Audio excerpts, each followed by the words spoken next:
welcome to the Horrifying Magic Robot podcast, which we now have a name for. Yes. So this is our second episode, and we have 0 listeners or subscribers or fans right now because we don't have the first one uploaded to the YouTube channel, but we're going to get that done today. I'm feeling good about this episode, though. I feel like the magic's in the air. This is the time. This one's gonna really go good.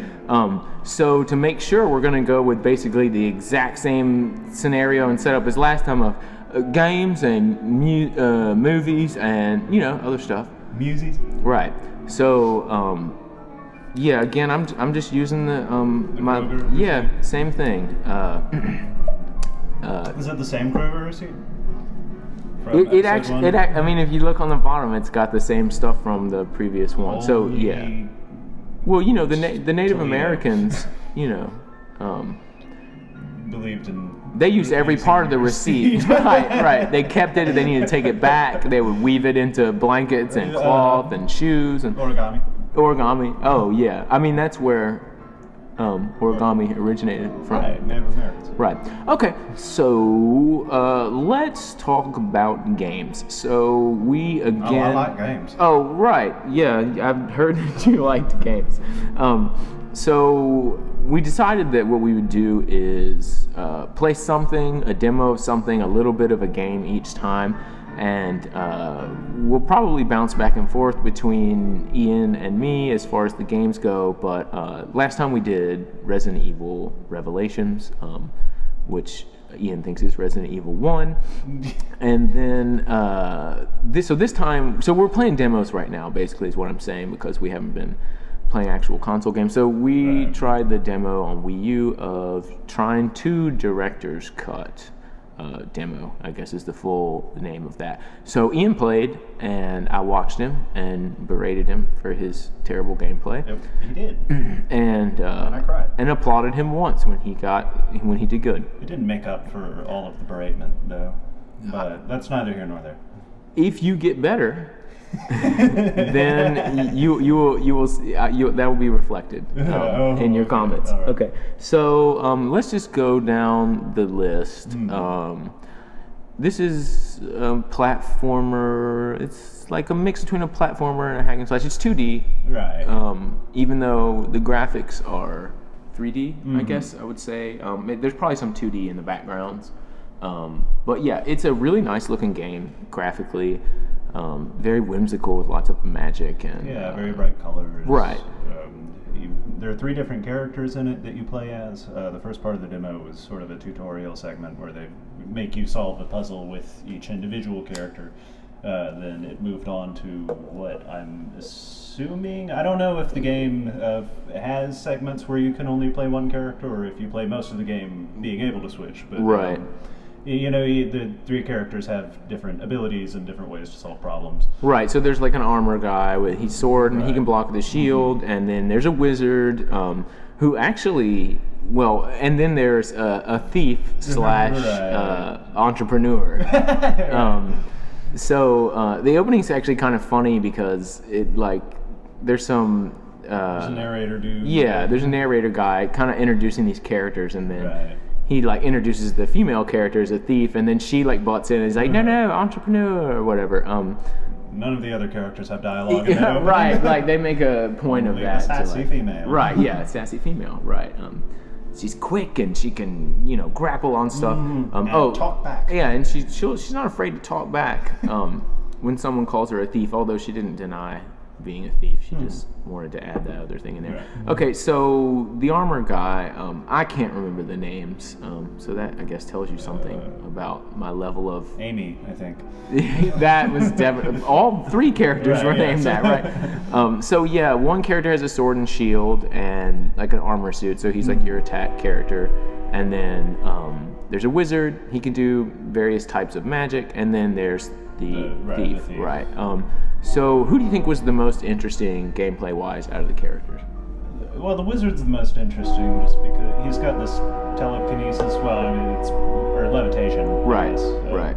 Not telekinesis, but, so he can pick up objects and you use the right stick to move the object around and It's pretty neat. Yeah, I So like you that. can move boxes in front of stuff. You can actually make boxes to drop on stuff or block, fire jets up from the ground. So there's a lot you can do with that. like It's that, not yeah. just You can pick all the enemies up. Which right. I didn't expect at first. Right, that's what I was gonna say. Yeah, you it's a little bit more. You're like, oh, can I do this? Oh, I can. Okay, and then immediately you're like, oh, I like this game a lot better just Right. because of that. Because I mean, drawing the boxes is really cool. I mean, the animation looks cool and the Right. box itself is neat. But I mean, if that's only just gonna be like some way to get up onto another platform, it's less cool. But interesting. yeah, it's less interesting. And the boxes look weird too. They're like full of clock gears and whatnot. Yeah, that's it. So you're like, what is this guy? What is this guy's magic? What has he Right. been doing? And so yeah, that's pretty neat. And yeah, like you were saying, you can move the enemies around. Which like if there's fire, you can just take them over to the spikes or the fire or whatever Right. and completely destroy them. And then the thief, she has a bow and arrow, so she's like your long distance character. Which is pretty cool. And then also, she can use a grappling hook, which, of course, no rip on Batman, but you see a lot of females using a grappling hook in Ada video from- games. Yeah, from Resident Evil 4, and God, we're just like every one of these, like. What are you buying? Right. I'll buy it at a high price. Yeah. Grappling hook. I was about to go in to say, hey, actually, I've been playing, but I can't do that. So we'll mention that game almost every episode, I'm sure. Okay, so anyway, so the gameplay is actually pretty fun, and as he was saying, you can be all three of the characters, and you can switch between them, which is pretty neat. It's all like in real time-esque kind of situation, so it's not really. I like that there's not Right. menus to go through. You're not going through that's menus. Nice. It's just a shoulder bump. Right, exactly. Shoulder Yeah. bump. That's what it's about. Right, shoulder bump, like fist bumps in now. Shoulder bump's gonna be the thing to come in later. Right. And then the shoulder bash, which when the end of the world, people start doing that. Right. Okay, so I guess the demo is. It was actually kind of long. Yeah, I felt like. Yeah, 4 demos. It was a lot longer than last week's demo. Oh yeah, it was a lot longer than Revelations. Yeah. I mean, honestly, RER. RER1? No. Yeah, well, that's interesting, though, because based on the demo, I'm maybe more apt to buy that than... I'd probably like Revelations more in the end. I feel the same way. But that the was a stronger demo, yeah, it was a stronger demo. So, I mean, again, like I said about Revelations, I'm not going to buy that. Right. But more gameplay was on display here. Yeah, more gameplay was on display. I'm not going to buy this either. Right. And I mean, you said this when we were playing it too. It's cool enough to where you would like to play it, but there are so much other things that are bigger games.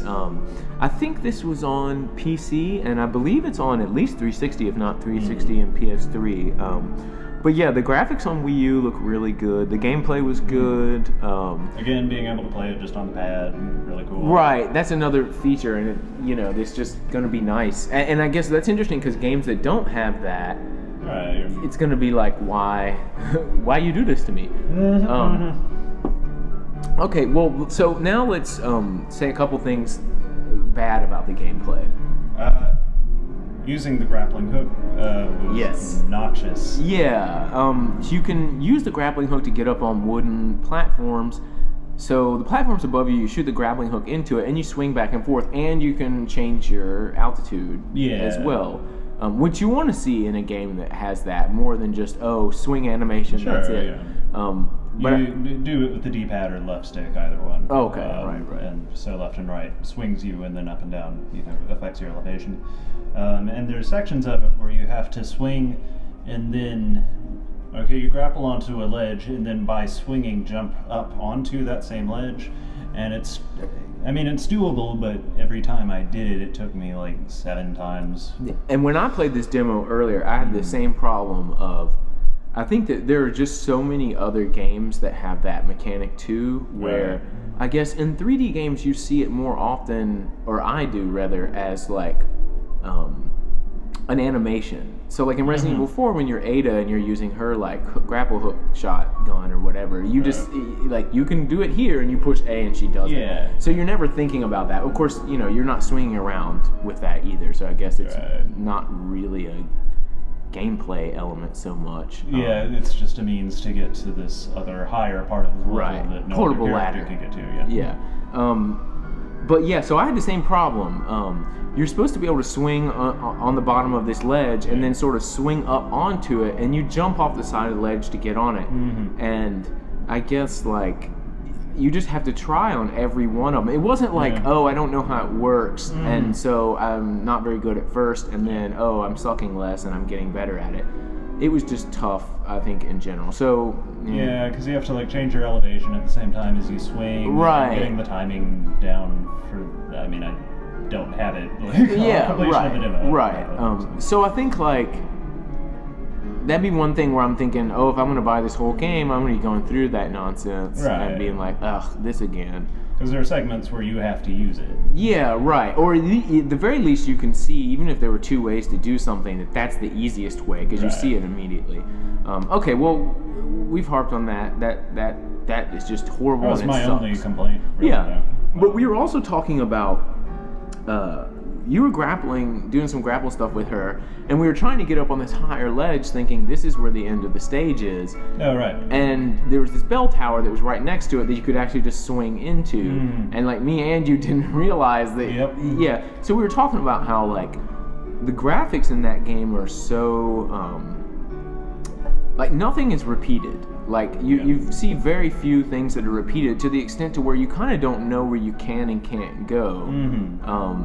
And I guess we were kind of complaining about that in this game of just saying I don't know what to do or where to go here. But then like also in games we don't want, like we were talking about the opposite of that problem where you're playing a game and you walk into a room and you basically decoded what to do in that room in 5 seconds because you're like movable item, just visual fluff, you know. So yeah, some kind of balance there. And like you were saying, I don't know how that balance would be achieved. And yeah, I mean, I kind of agree. I think that's tough to do because, you know. Yeah, like I've played this game Limbo, which is a 2D platformer and mostly puzzle stuff. Right. I've heard of this. Yeah. You know, and it's all silhouettes. And for the most part, you know, it is really.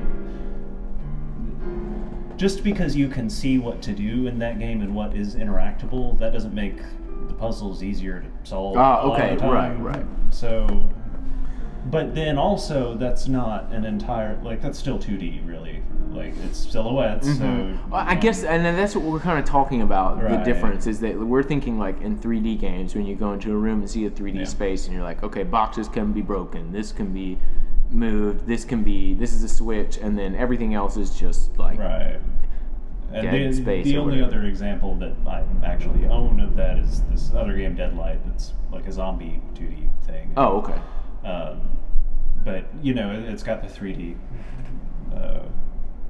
3D graphics, 3D. It's 3D, like it's a 3D game, but Yes, a 2D, exactly, yeah, just platform. like what we're talking about. Right. And I do that all the time. Like I'll spend, I don't know, maybe 15 minutes trying to figure out what to do in a room, and then realize, oh, I could just shoot that one little ladder down thing, or whatever. right, it is. Yeah. right. Yeah. Well, anyway, yeah, we don't have an answer for that. I Yeah, guess right, that's what we're yeah. saying. It's just a trapping of that particular genre that Right. is a hard balance to strike. Yeah.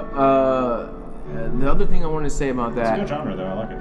Oh yeah, nothing wrong with the genre. 3D, 2D platformers. I mean, actually, it's interesting that you bring that up because 5D platformers. I mean, I really think that it has done a lot for physics in 2D. Like, I go to a game like Super Mario World, and I mean, it plays great in my opinion still. But then I play something much newer, like New Super Mario Brothers, U or Wii or whatever, and just the physics feel better, like more realistic. Like I might not even like them at first as much. Right.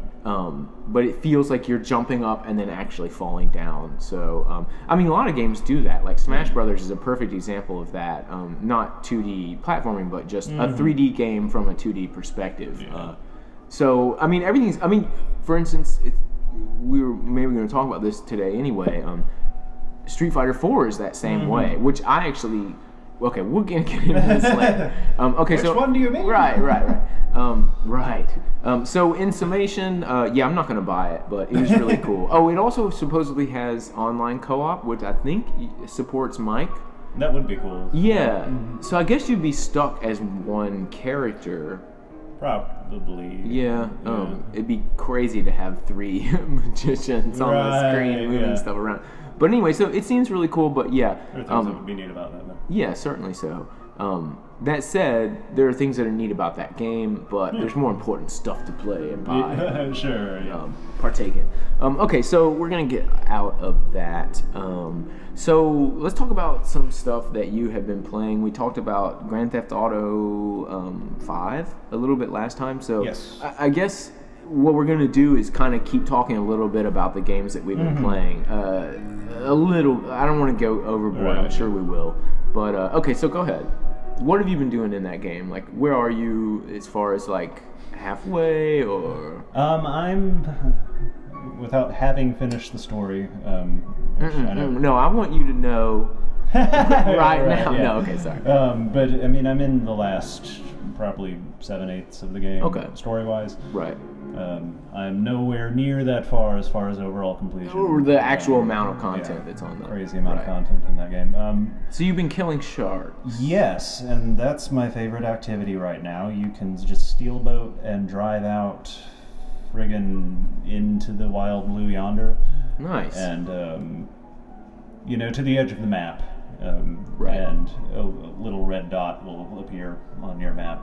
I see, right, telling you where say, you're oh, at. that's a shark. And okay, then, right. They'll circle you. This is really something that in a perfect world, they'll never do this, but in a perfect world, they would develop for DLC, like a Shark Hunter DLC. Right. Steal a boat, and then some of the sharks are really big and can attack your boat. I see, You have a harpoon gun and stuff like that, but that's a pipe dream. So are you shooting the sharks? You can shoot the sharks from your boat, and they die really easy. But you're swimming. But what I do is I jump out of the boat and into the water. And so you can swim in that game? Yes. I don't know. I mean, because like I said, scuba diving in it, and there's like sunken treasure and stuff. Okay. Yeah. Well, can you do that in the other Grand Theft Auto games? You could swim in the last couple, but there wasn't stuff to look at once you started swimming in the last couple. It's like maybe you could dive, but there just so you can, not like there's no activity based. Exactly. Like as you're saying, sunken treasure. Okay, yeah. Yeah, I mean, there's a heist mission where you steal a submarine and like sneak up on this boat and stuff. That sounds way more varied. I mean, and I have no clue honestly because I've just not played those games, but it sounds much more varied than the previous installments. So, how's the story? The story's really cool.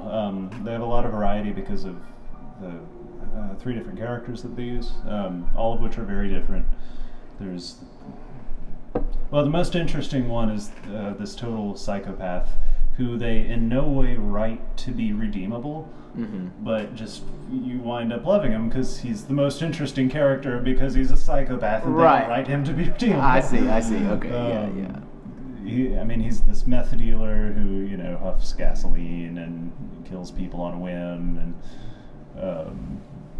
he and one of the other characters, did this heist many, many years ago, and he's thought that this other character had died, but he made a deal with the cops, and in the eyes of meth head gasoline huffing dude, sold out. And so wait, so you see him doing this stuff, or they're just like, he's like, oh, where were you? I was in the bathroom huffing. Oh no, you see him doing it and because you can switch characters. Right, as you long were as saying you're not that. in mission. You Okay. Hit a character. So now, will they be in different parts of the overworld? Yeah. Okay. Yeah, and it'll zoom out of the character you're in, and the camera will track over to where the character switching into is, and you'll see what they were doing basically. Right when you so you're in. checking up on them, basically. Okay, that's neat. And it's neat because they all do different things. See, that sounds like a really interesting gameplay. I mean, again, I'm just going to say I'm not a fan of the series, but that just seems like something more interesting to me. Because if you're ever like, hey, on this, you can say, oh, I'm going to see what those do. And if you make that a thing you do all the time, you're adding a lot more to the characters, I guess it seems like to me. Okay, so I had a couple other questions about that. So the graphics. Just real quick. Please do. In particular with this meth head character, there's a lot of his transitions into his character when you switch to him are all hilarious. So they know that they're purposefully making Yeah. it right. Okay. Like there's one where he'll wake up in the desert with no clothes on but his underwear. Then there's one where he's like driving down interstate on a scooter, matching speeds with this other scooter, yelling after him like "Scooter brothers for life!" Right, and the guy's right. like trying to get away from him. So there's always some kind of hijinks that you see the tail end of, like picking whatever it fights is. with bodybuilders. Right. Stuff that's like, stop, dude, stop. Right. Stop what you're doing. But obviously for that character, like, Exactly. whatever crazy thing you can do. Exactly. Okay, so again, the graphics, yes, Really good. You're good. Of course, you're playing on STTV. Oh, not anymore. I've upgraded. See, I know. See, this is what bothers me about you, is that I didn't know that. You didn't tell me. I'm sorry. I'm sorry, Phil. I appreciate your public apology to me. Okay, so what is that TV running in? 1080. Okay, nice. Okay, so that's just makes such a big difference, it's so right? great. Right. I actually bought that for that game. Because Nice. that was the game that I bought, and I couldn't see the health bar on my standard definition TV. Like, as in, And I was like it was too "Ah." blurry, or like? It wasn't on the screen. Oh, so this was a screen ratio. Yeah, exactly. issue. It just the health bar in that game is right at the bottom of the screen, Right. and it's cut off at the edge of Right. the standard definition. And so this is widescreen. This. Yes. Yeah. Okay. Well, great. Now I feel like we're looking at Franglish over here on my regular, 4:3 you ratio. thought you were making fun of me, Yeah. but it is I. And who so now I'm gonna have to laughs at go you. out and spend money, and it's Christmas time soon too. So you're putting the No, it was really cheap. I got like a 24-inch for $200. Really? Yeah, Okay. and there wasn't a sale on. Oh well, okay. I'm going to Best Buy. Podcast Exactly. over. Okay, so that's awesome. And you didn't have to buy component cables for that. I mean, the 360 comes with the correct. Because those are different. I don't think it came with an HDMI, but I had a friend who worked at Best Buy and Oh, HDMI. I'm sorry. bought an HDMI cable Okay, when he okay. worked there because he could get a discount. On I it. see. I see.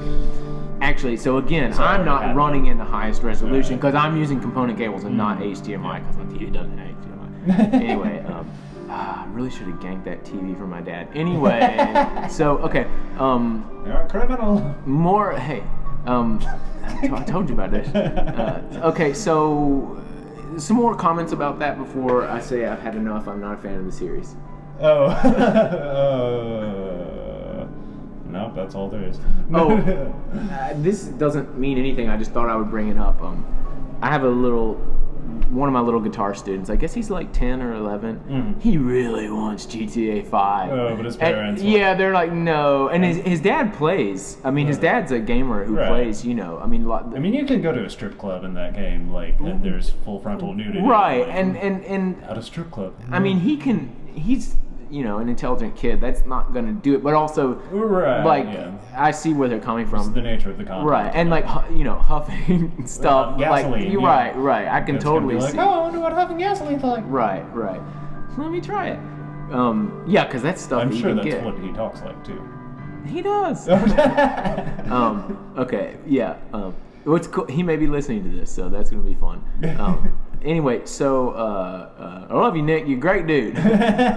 Okay, so any more comments? Flying planes is awesome. There's a blimp in it. I You can love drive the it? blimp. Yes. Okay. You can call it down, and it'll park near you. Nice. That's crazy. So can you get go to the harbor, call the blimp, drive your plane there? Okay, cool. Yeah. Interesting. I would love to get away from a heist in a blimp. That's been my dream since I've been a criminal. It's really flammable, so I haven't tried that. I suspect the police will shoot at you and you will blow up. I'm giving you some homework. Okay. I want to know what happens there. Oh, the cheats in that game are great, actually. So now when you say cheats, how does that work? Like you turn them on or off, like as a toggle in a menu? Yeah, Okay. and then every time you die, they reset. While okay. you have cheats activated, you can't get achievements or progress Oh, the okay. story. Okay, so they're penalizing you for in Yeah. some way. But I guess that's like you've beaten it once. And I'm not saying you have, but Right, someone sure, has sure, beaten yeah. it once, and then they're like, oh, I want to play and get crazy the second time. Okay, so I guess what I'll be waiting for you is for the next episode or whatever is, what are your final thoughts? Have you beaten it? And what's the New Game Plus like? Or is there a New Game Plus? That kind of thing. Maybe you know, don't tell me. Okay, so let's now talk about a game that I have been playing. What you been playing? Oh, thank you. What have I been playing? I've been continuing my Legend of Zelda stuff, but I haven't gotten anywhere. I mean, I've done a little bit in each of these 3 games that I'm, when I'm like, today's a Zelda day, and then I play a Temple. I've said enough about those games. When I beat them, I'll probably talk about them a little bit more. I'll have some great revelation about the overarching story and how it all fits together. Exactly. Your ears will bleed and all that good stuff. Yeah, I know you hate Zelda. So okay, so clear. I don't totally hate Zelda. I've just never played it yet. Right. So like you with GTA. It's totally different because it's me. It's a completely different thing. Okay. Anyway, both of those games totally have merit. Yeah, right. Taste aside. But I'm not gonna buy it. Okay. So the game I've been playing. Let's see. I've been playing a lot of co-op stuff with a great buddy of mine. Not you. No. Let's see. I've been playing Nintendo Land, which comes packed in with the Wii U. Wii U. It's excuse me. It's trademark. Right. Wii U. Yeah. Okay. We're getting there. We're getting there. Yeah. Okay, so Nintendo Land is like, I guess you could kind of say it's like the Wii Sports of Wii U. It comes packed in. But these games are not mini games. They're medium games. So they're kind of in between. And actually, there's a lot of content in these games, but it's sort of like it looked really cool, what I've seen from it. Right. I mean, it's not right up your alley, obviously. Right, I mean, you're gonna enjoy like 1 or 2 of those games. Now, me, I'll enjoy a lot. I mean, I play all of them. Yeah, There's some that I'm like, this is cool. I don't play it all the time. But I've been playing the Legend of Zelda Battle Quest on that. Right. So that's pretty interesting because, well, one is it's a 5-player game. Just to give other people a background, there's a bunch of medium games right. Please get it right. that are all sort of based on pre-existing Nintendo franchises. Right. Show off some capability of the Wii U gamepad. Yeah, it's a showcase for the gamepad and what it can do. And yeah, it takes other Nintendo properties, quite a bit of them. I'm not going to name them all. Legend of Zelda, Metroid, but anyway, it takes all the ones that are like more popular and recent. So some of the series, like for instance Star Fox or F-Zero. No, F-Zero is in that game. So anyway, what I was saying before doesn't matter. Star Fox is not in it. Man, that's what I'm saying. Okay, so I've been playing Legend of Zelda Battle Quest, and in that game, what you do is it's 5-player, so 4 people can each use a Wii remote with Wii Motion Plus, and they're using it as a sword. I mean, we've played a little bit of this together. And then the other player, the 5th player, or however you're doing this, will use the gamepad. And this is actually like, Nintendo Land kind of does this in a way that I think is better than any of the games that I have seen with the Wii U gamepad as far as using it, because it's got gyroscope sensors in the gamepad. So like you see like what the archer, you're being an archer when you use the gamepad, and you see what he sees. So you hold the gamepad like in front of you, and you see like in front of you. But if you actually like physically turn in any direction, you're seeing the 3D space from any direction. So I mean, it's really pretty neat, I think, because like if you turn around backwards in the room that you're in, you're seeing backwards in the game. And the person who's the sword master, who's on the screen, they're not seeing that. They're seeing just what the screen is showing you. So I mean, you can look directly up or down at your feet or whatever. I think that's a really neat feature. And in fact, it's very cool. Yeah, and in fact, in the hub of Nintendo Land, you walk around in a little plaza area, and you can do the same thing. And like that just blew me away when I turned it on. I was like, oh, video game magic. So anyway, you go through, one person uses a sword, the other person uses a bow to like aim and shoot stuff, and it's a co-op thing. It's fun.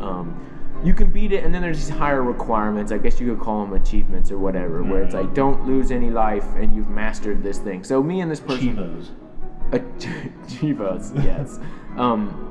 So we've been going through that, me and my bud, and trying to master it. So enough about that. The other games that I have been playing are, let's see. I've started a file of Resident Evil 4, but I'm not going to talk about that right this second. Jeez, what's the other game? Oh, Super Smash Bros. Brawl I have been playing. Also co-op with this same buddy. And I've been playing the adventure mode, which is called Subspace Emissary. So this is like taking the characters from Super Smash Bros. Brawl with their full roster of moves per character and putting them in a 2D platformer. Which is so cool. It really is awesome. And the thing is, tons of people are like, this is the stupidest thing that I've ever seen in my life. It's retarded. The fighting game's still there. I mean, that's play that if you want to. Exactly. See, that's the thing. It's like the whole multiplayer say that does not a different group of people actually made this mode from who made the other one. So I mean, a lot of people will be like, that's why I don't like it or whatever. But so it's really interesting, and what's really kind of neat about it is that it's got this sort of like I guess I'll say like a cutesy kind of like brief story where they'll have cutscenes where it's like some character and some Donkey Kong and Diddy Kong are here, and then somebody comes in, Wario or Bowser, and they're like fighting about it, and something bad happens to them, and then Star Fox will show up, and then so you're seeing the characters meet. So if you're a fan of Nintendo some of those stuff, are a lot of fun too. Yeah, right. Yeah, I've shown you a couple of those on the reel. Yeah, I mean they look really good, especially like I don't like being like for Wii, but I mean just generally they look really good. I'm not seeing stuff that like I mean the story makes as much sense as any crossover thing like that. Right, which is very little. Just the opportunity to put those things together. But we were talking about crossover stuff last time. And what's really interesting about that is well, I mean, you see this in a lot of games. Actually, Marvel vs. Capcom 2, like, it has this very small story, like, that you kind of see in the opening, and then if you beat it, it's like pictures saying whatever. But all these crossover things have this deal where they deal with this subspace thing, and it's like, you know, Imagination Land, where, like, any character through this like a black hole kind of portal is like mixed their worlds together. Now of course that works for tons of Nintendo franchises, really good, but it's interesting because like in that game you're playing through and you're collecting characters, and it's Mario and it's Pit and all these Nintendo characters, and then all of a sudden like Solid Snake is there, and so it's, or Snake. I mean, I haven't played the Metal Gear series, so I'm not going to say Big Boss or whatever, so I know it's not that person, but so he's not a very Smash Brother. He's not a very Nintendo look for his character. I mean, he's made by Konami. So I mean, I like that. I mean, I think it's interesting. Like, in fact, I didn't like it when they were like, "Oh, he's gonna be here." It was just like, there's other people I want from Nintendo. But his character plays great. His moveset is maybe too good. But anyway, so it's really neat to see that. And then, of course, like we were saying, Sonic is in it too. That Injustice game with the DC characters has Scorpion as a DLC. Right, same thing. And right. Exactly as you were saying. Like I was irritated at first when they announced him because I'd just rather have another comic book character. But he plays really cool, and there's not another character on the roster that sort of fills that aesthetic slot. I agree, and by that happening, the likelihood of like DC versus Mortal Kombat, has that already been made? That's already happened. Okay. That was first, actually. And that was successful enough that DC was like, why don't you just guys do an Injustice? Okay. That makes sense. Well, that's kind of surprising then that more Mortal Kombat characters weren't in that. Yeah, a little have the restraint that they did. Right, exactly. Gotta throw, because if they put Scorpion in it, it's, you expect them kind of to put Sub-Zero in it, just because, you know, they're like the Ken and Ryu of that series. Fan reaction was not good, though, against Scorpion. Like, before he came out, people were complaining about that. Like, for the same reasons you were of, like, I want Show McGrath or whoever. That's, no. I want a Marvel character in the DC game if I can have. No, I do too. Right, well, of course. I mean, lots of money to be made on that concept. Fighting game that like most needs to exist that doesn't exist. Yeah, Batman versus Wolverine would be a cool fight. Yeah.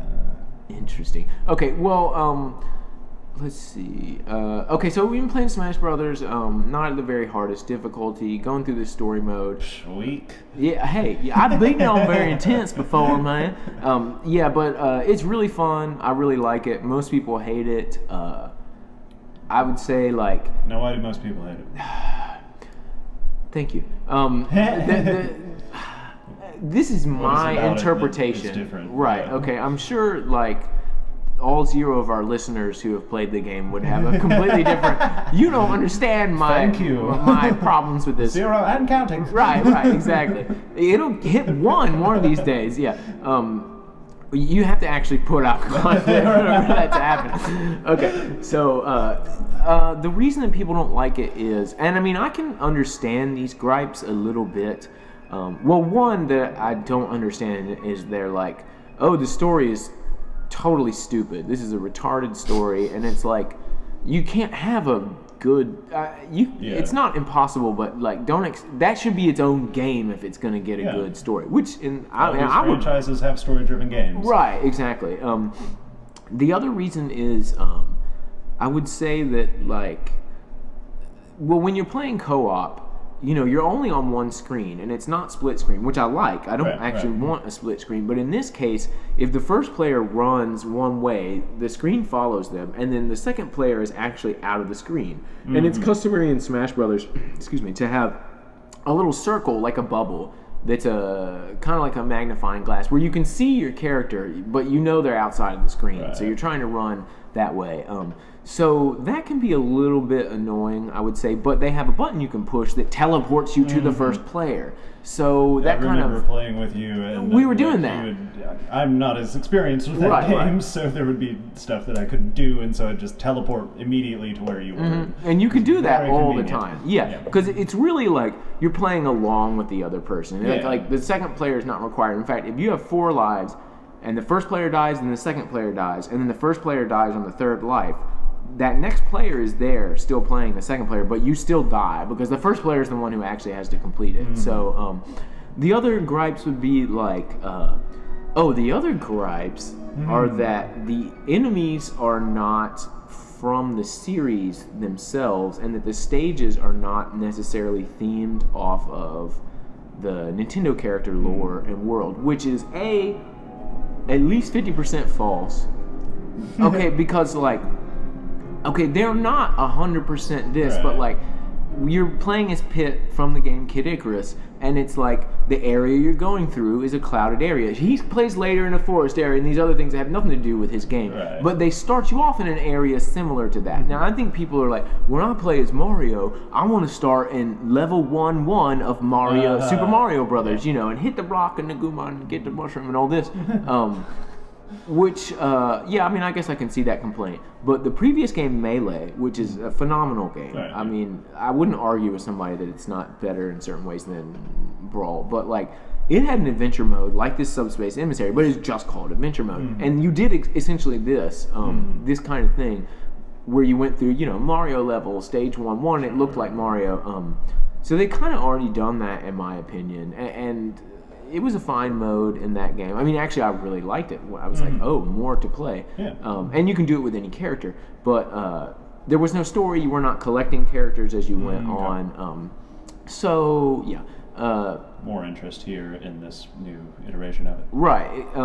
For me and for the people who made that mode. Right. But generally, the fans are like, there's enemies that they have made up for this thing. Like, the final boss is this guy called Taboo. And, like, he's just this glowing entity with these beauteous wings. That's a Adventure Time reference. Anyway, and, like, he's really cool looking dude, although very stock, too. I mean, like, less personality than, like, I was going to say M. Bison, but, I mean, M. Bison's the Stephen King movie, It, which I know is based on a book, but I haven't read it, so deal with it. You know, there's this entity that manifests as fear or whatever the character is afraid of, and then they go to kill it at the end, and it's just a big spider. Right, that's right. I was watching someone review that online. Yeah. Yeah, it's a similar thing. Although I have no problem with this character. The worst thing I had is his name is Taboo, so I'm like, I don't want him to touch me. I don't know what he's going to do to me. I mean, I think that's a Japanese thing. Like, you see people have these like one-word names. I'd have to like spoiler all the Sauce. but to them, they might think, "Oh, that word is so cool. My new character's name is Sauce." You know. Right. But there's like a character in the Naruto anime called Pain, and his name is Pain, and you're like, "Are you serious?" But then it's funny because after a while, I mean, if you enjoy the show, but after a while, you're like, "Yeah, Pain." Like you don't want to mess with. That's his name, Pain. Don't even mess with it. You know. And in Zelda, there's another character like that named Demise, and you're like, "That's his name." And then after a while, it's like, "Yeah, he's the beginning of all that stuff." Like if that's their name, you're in trouble. Right. Like they're not, you know. Anyway, so yeah, I like that game a lot. It's fun. Subspace Emissary, Adventure Mode, Subspace Emissary, Super Smash Bros. Brawl. I say that every day. Wii Edition, right. Okay, so let's see. A couple other games that I want. Oh, no, it's your turn. Anything else you've been playing? Or are you focusing on GTA? Batman. Arkham Origins. Okay, so new stuff to say about that. Yeah, I beat this side mission, which was the Mad Hatter side mission in this game. Supposedly where Batman meets the Mad Hatter for the first time in this particular continuity. And it's really cool. Those games, in the first Arkham game, there's this Scarecrow sequence that nobody expected, and you know, it's very, it's like, oh, the Scarecrow sequence is very effective in that game. You know, where Batman is affected by the Scarecrow's fear gas and hallucinates this, you know, really. Yeah, I was gonna ask if the fear gas, right. Sort of other world. Is that like screen effects and stuff? Okay. So more ethereal. Like, things more just magic platformer stuff. And you fight skeletons that rise up out of the ground. Okay. And the second game has a moment where you hallucinate when Ra's al Ghul drugs you. So is this trying to get a cure, which is all right, but it's not as cool. Just because the area you're exploring is not as cool looking as the Scarecrow's fear. So I mean, is this like they're like this is that part of the previous game? Pretty much. Okay. Yeah. That's always going to feel a little bit like. Yeah, I mean, you can do it once, and then after that, when you realize they're repeating it, you can't help but compare it to the first time. And I mean, they've had the time to. I mean, not to like completely dull this because I'm sure it's a great game, but like. It's interesting. I mean, that happens with tons of games. It's interesting to see that, and then it's like, well, you made the previous one, you know. So, and you've had time to like think about that mechanic and a build of. I mean, I know so little about this, so I can, you know, like, oh, build. I mean, and it's only a story mechanic. Like, it doesn't really alter gameplay. I see. It just gives you something cool to look at that will not fit within the actual. You know, universe itself, right? Grounded as Batman gets. Right. It's not flying off into the night. Hey, you know, people do that. Like you do. But okay, and so in the third game, it's Mad Hatter. He, like tries to work his mind control voodoo on you because that's his thing. If you're not a Batman fan, he has mind control. He like makes hats. I mean, I remember him from the animated series, like. You know, actually, I know he had a ton of episodes in that. Yeah, they used him fairly. I mean, they used him a couple times. Right. Anyway, I mean, it's the fighting's all right. The area looks cool. It's just that what you're doing in it seems so walk from point A to point B. Okay, so you feel like not filler, but getting closer to that. Even more than the past two games. It's just. Look at this cool area. Right. Just a showpiece, essentially, with less gameplay. You know? Right. But I mean, are the visuals of that? But I guess what you're saying is, I've seen this in these two previous games, and here it is again. I mean, the visuals are maybe the best of the three sequences. Okay. Certainly better than the second game, and maybe, I think I do like them better in the Scarecrow segment first game, because it's all Alice in Wonderland themed, so right. Just extrapolate on that in your head, and you're I'm sure close. But like I said, the gameplay is not terribly interesting. Right, not puzzles are not nearly as interesting as they were in the last two games, and I mean, again, that's This game was the first game of the series. It wasn't done by Rocksteady. Okay, The first two okay, games, right, so right. Even more than the second game, they're like, okay, we're gonna take all these game mechanics and stick give you them more into of the this, same. right? Yeah. So and just you're polish it, so you're which kind I of do. feeling that difference of like, here's another developer working on the same. I mean, you're at least seeing that difference, Yes, which is not always bad, and sometimes it's like just middle ground and it's not good or bad. But I mean, is that like affecting your enjoyment of this game where you're like, yeah, I'm definitely going to downgrade this, in my opinion, from the other games in that sense? Or is this just like, this is just a small little thing here? It's just a small little thing, Okay, really. yeah. I mean, because, like I say, it's a side mission.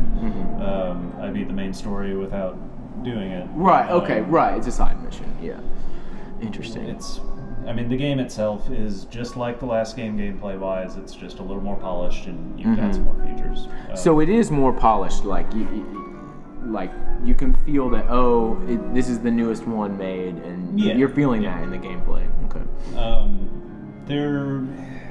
There's some timing things with countering that it seems like you don't have as much time to counter, and the distance at which you need to counter is more indistinct, which is irritating. Right, okay. So, you're not seeing that as like, okay, here we go. This is nice because now I'm really used to this mechanic. This is a challenge. It's just like, you're like, why is this not hitting here? It's both. Okay. I mean, it's not gonna keep me. It clearly hasn't kept me from playing the game. Right. And it just is frustrating in like 1 out of every 4 fights or something. I'll be like, well, I feel like I should have done better in that fight because of this one thing. But interesting. and the game area, like they give you all the same game area from the first game, and it's just really neat looking at how, because it's previously in time. So before, Right, before the last game.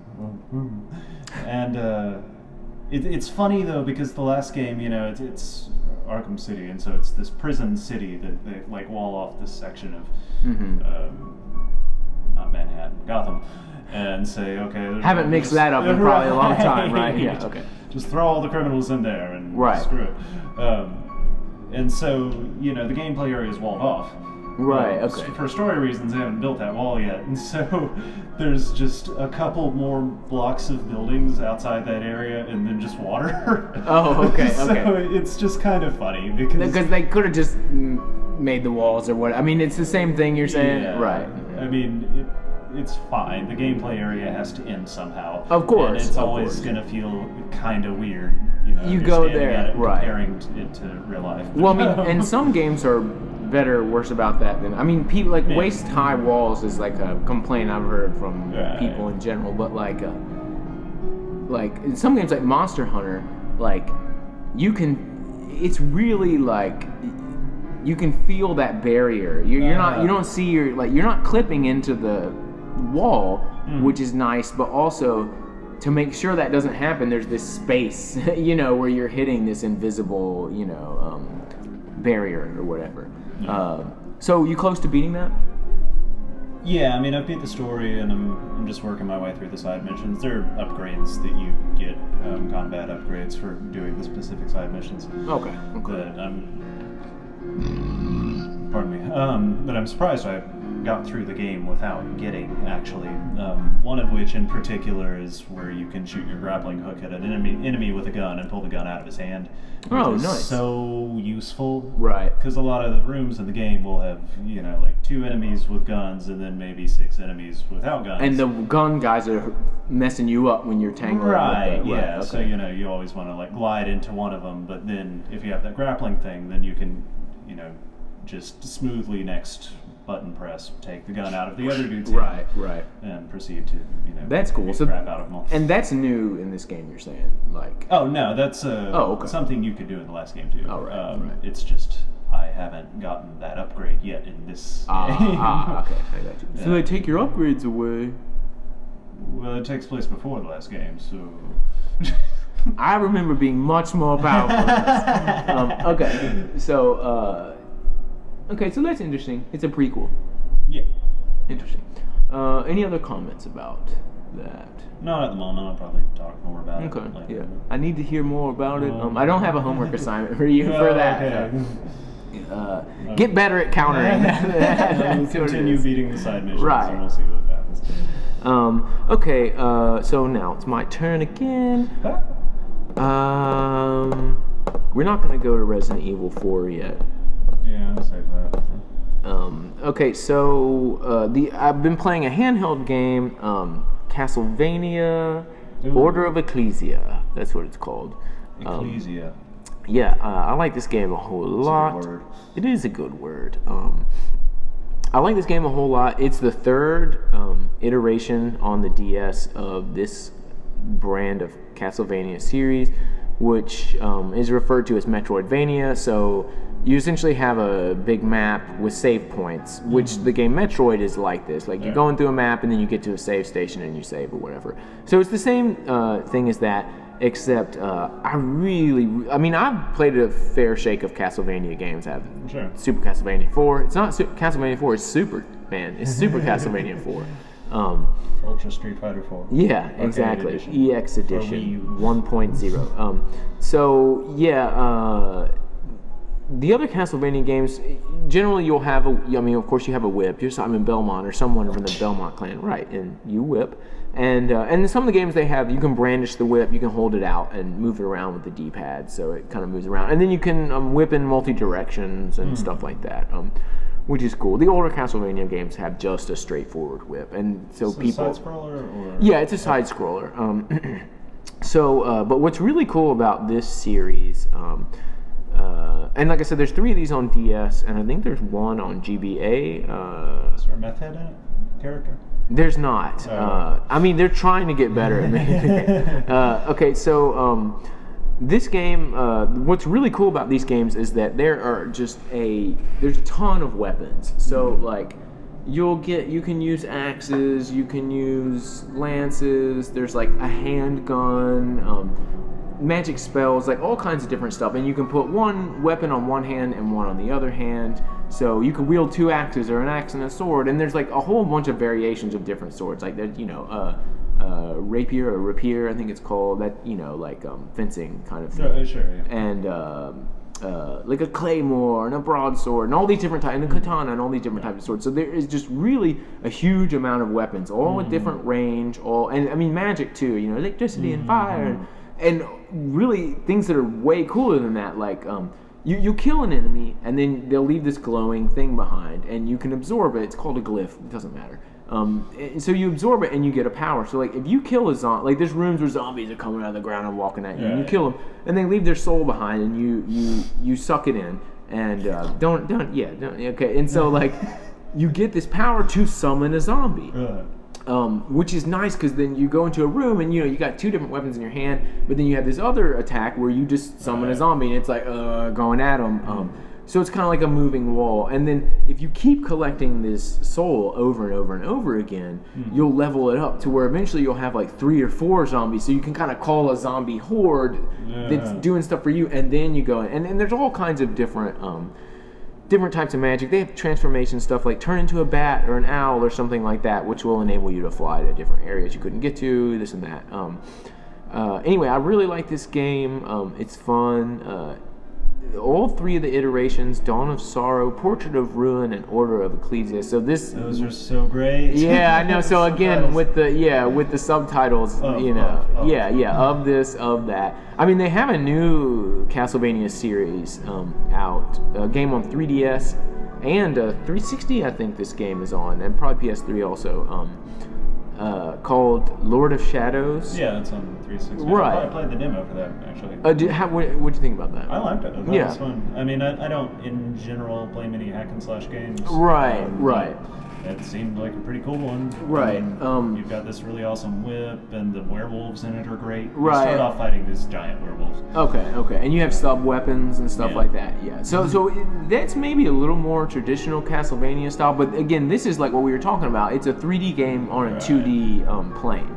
No, right? No, it's not. It's full 3D. Yeah. Okay. And it's got a hilarious mixture of aesthetics. Like at one point, it seems like you're riding maybe not a unicorn, but some sort of enchanted horse thing that has that same sort of feel to it. Okay, right. But then there are also, werewolves that rip people in half as well. Right. Well, I mean, these games have like good and bad magic, so it's yeah. interesting to see that.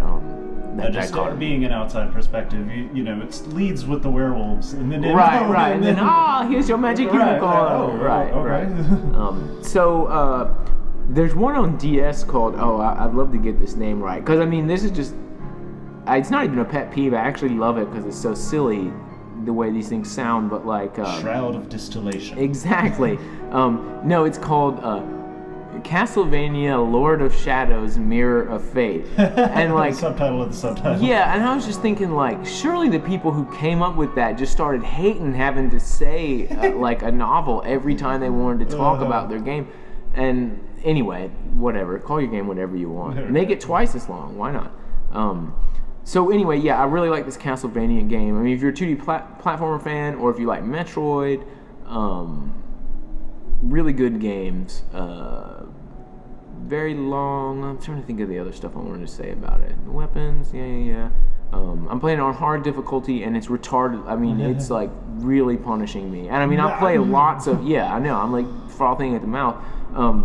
No, actually, I don't get mad because I go in and I know that this is going to be horrible and turn out absolutely horrible, and that's the fun in it. Anyway, okay, enough about that. Out of here. Yeah, get out of here, Castlevania. Oh no, come back for a second. Hey, I'm sorry. Wait, come back for a second. The animation for the character sprites. I mean, this is a full 2D game. It's really nice, especially the main character. Like it was on 3DS, you said. I'm playing on 3DS. It's a DS game. Okay, sure. Yeah. So the animation is really good. The main character is a female, and she's got long hair, and so they go nuts with a lot of the animation. It's really nice. And if you're into monsters, which I am, I thought that you would be down for that. I mean, it is the scary. Wait, what are we calling it? Spooky magic. Horrifying magic. Horrifying robot. This is just robot, yes. No one's gonna believe it if we can't even get it right. Okay, so the monster designs are just great in the game.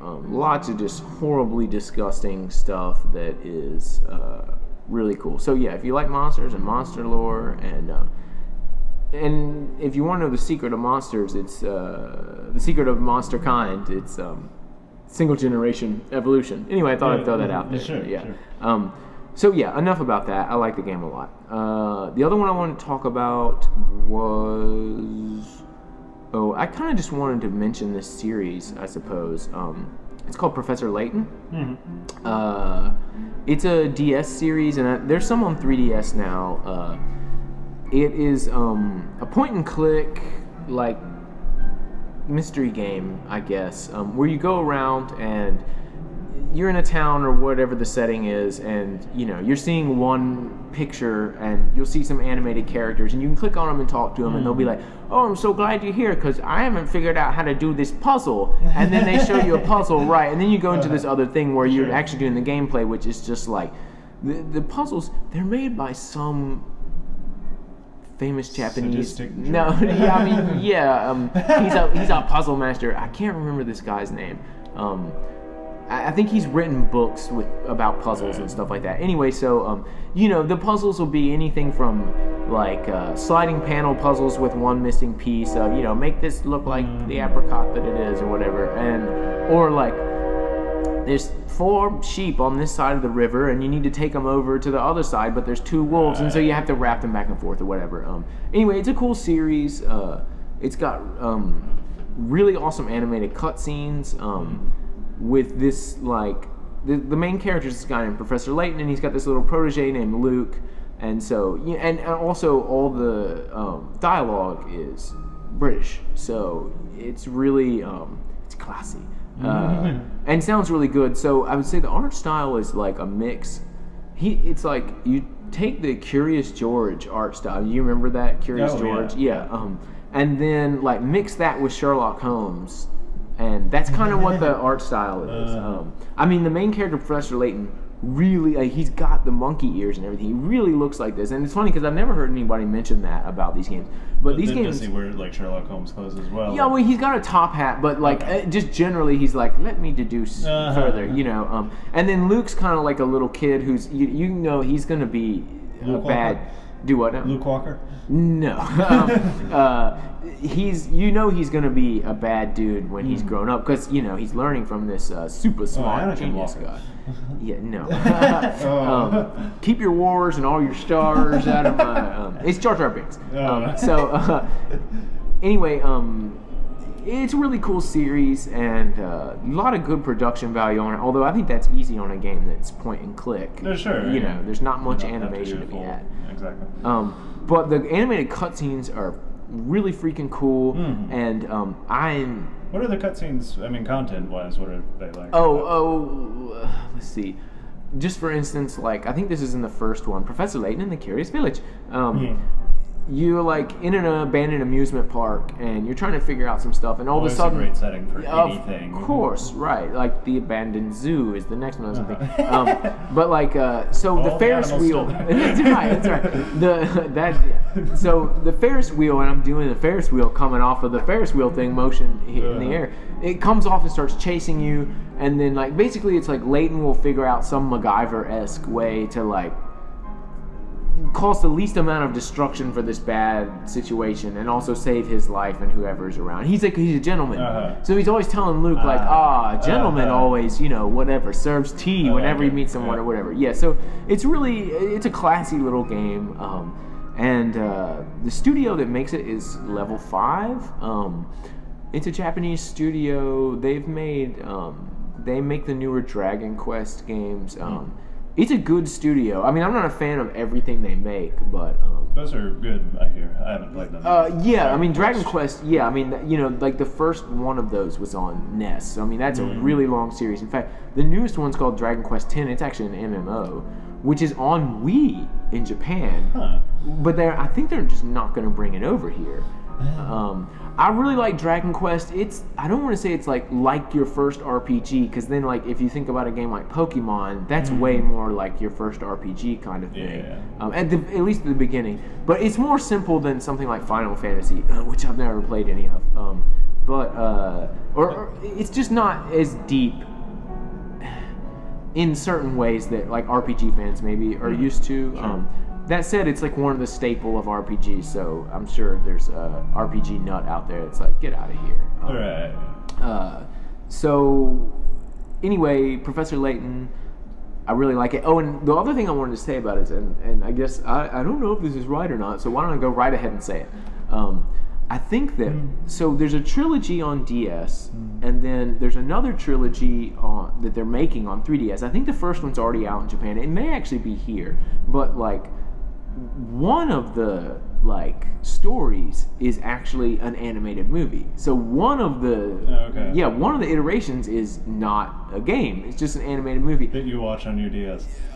I don't think it's even. I think it's at theaters in Japan. Yeah. So I mean, I think that's really freaking cool and interesting. I mean, maybe somebody's out there like, I want a game. I don't want a movie. But if you're playing those, you're playing those games, you like point and click adventures. But I mean, if you play those games, you love the parts with the animation most likely.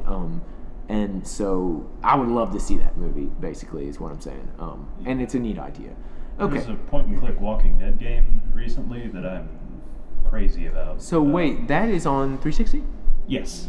They released it in 5, individual episodes. And they're, I don't know, each episode's between 2 and 4 hours, I'd say, of gameplay. Right, okay.